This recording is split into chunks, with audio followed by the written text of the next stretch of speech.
कोई गाजा को मानवता की कब्रगाह मानता है तो कोई राजनीति का रंग क्षेत्र। लेकिन गाजा हमेशा से एक ऐसी त्रासदी रही जहां हर किसी का अपना एक सच है और उस सच का खामियाजा मासूम जिंदगियों को चुकाना पड़ता है। लेकिन जब यह खबर आती है कि अगले 48 घंटों में गाजा में 14,000 बच्चों की मौत हो जाएगी, तो इस खबर ने दुनिया को झकझोर दिया। यह सवाल उठने लगा कि क्या संयुक्त राष्ट्र की यह चेतावनी वाकई में सच्चाई पर आधारित है, और अगर है तो दुनिया क्या कर रही है?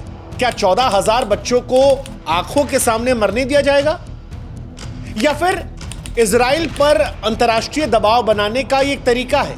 बहुत सारे लोग नहीं जानते कि इजराइल और फिलिस्तीन का विवाद क्या है, अब तक इसमें कितनी मौत हुई है। लेकिन इन खबरों को बताने से पहले यह सवाल बड़ा महत्वपूर्ण है कि क्या 14,000 मासूमों को जिंदगी गंवानी पड़ेगी, या फिर यह कोई शरारत है यहूदी विरोधी भावनाओं को भड़काने की, जिसमें बच्चों को ढाल बनाया जा रहा है। गाजा का संकट जो है एक बार फिर दुनिया की निगाहों में है। गाजा वो जगह है जहां पर भूख, प्यास, बमों की त्रासदी में लाखों जिंदगियां फंसी। ये वो इलाका है जहां पर राजनीति, युद्ध, अंतर्राष्ट्रीय दबाव का जटिल खेल खेला जाता है। यूएन की चेतावनियां आती हैं, इजराइल अपनी नाकेबंदी करता है, हमास की अपनी अलग भूमिका होती है, और दुनिया भर की मीडिया अपने अपने एजेंडा के हिसाब से रिपोर्टिंग करती है। लेकिन सवाल यह है कि गाजा में हो क्या रहा है, और क्या 14,000 बच्चों की मौत की खबर सही है? क्योंकि यह खबर बहुत बहुत बड़ी है। संयुक्त राष्ट्र ने 18 मई को एक चेतावनी जारी की, जिसमें यह कहा गया कि अगर 48 घंटों में गाजा के अंदर पानी, दवाइयां, खाने के सामान नहीं पहुंचाए गए तो फिर 14,000 बच्चे मर जाएंगे। और ये ही आया सोशल मीडिया पर, यह खबर फट गई। लोग इस बारे में चर्चा करने लगे, क्या वाकई में यह सही है? 14,000 बच्चे मर जाएंगे। वो बच्चे जो स्कूल में, शरणार्थी शिविरों में, चिकित्सा केंद्रों में भर्ती हैं, बैठे हुए हैं, ये सारी चर्चाएं शुरू हो गई। यूएन ने अपनी रिपोर्ट में कहा कि वहां पर 93% आबादी ऐसी है जिसे खाने पीने का सामान नहीं मिलता। 5 लाख से अधिक लोग ऐसे हैं जो भूखे हैं। अब यह आंकड़ा बहुत चौंकाने वाला है, और 14,000 बच्चों की मौत सवाल पैदा कर रही है। हालांकि हम चाहते हैं कि आप भी हमारी एक मदद करें, हमारे व्हाट्सएप चैनल से जुड़े। लिंक हमने डिस्क्रिप्शन में और कमेंट सेक्शन में पिन कर रखा है। आप जुड़ेंगे तो इससे हमारी ताकत बढ़ेगी और आप तक जल्दी हमारे वीडियोस पहुंचेंगे। ये सवाल इसलिए पैदा कर रही है क्योंकि 7 अक्टूबर 2023 को जब दोबारा से जंग शुरू हुई, तब से लेकर अब तक जो कुल मौत हुई है वो 53,000 से 61,000 के बीच में है। लेकिन जब यूएन ये दावा करता है कि 14,000 मौत केवल 48 घंटों में हो जाएगी, और वो भी केवल बच्चों की बात होती है, तो ये खबर बहुत बड़ी लगती है अगर ये सच है, और या ये एक प्रोपेगेंडा लगती है कि इतना बड़ा सच नहीं हो सकता।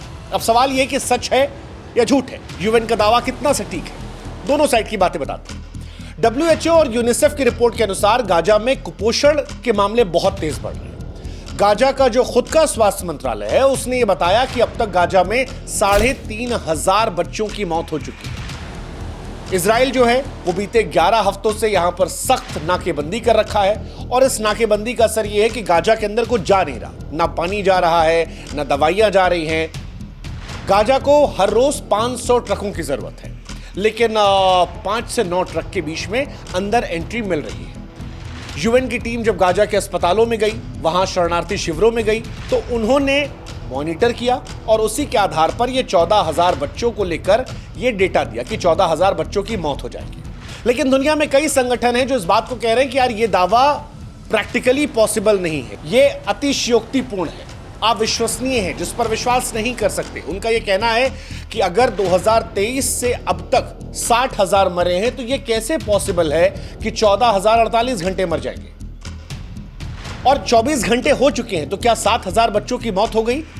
यह असंभव जैसा है। इसको लेकर एक पॉलिटिकल एंगल भी आ रहा है। कहा जा रहा है कि गाजा में स्थिति भयावह है, वहां बच्चे खाने पीने को तरस रहे हैं।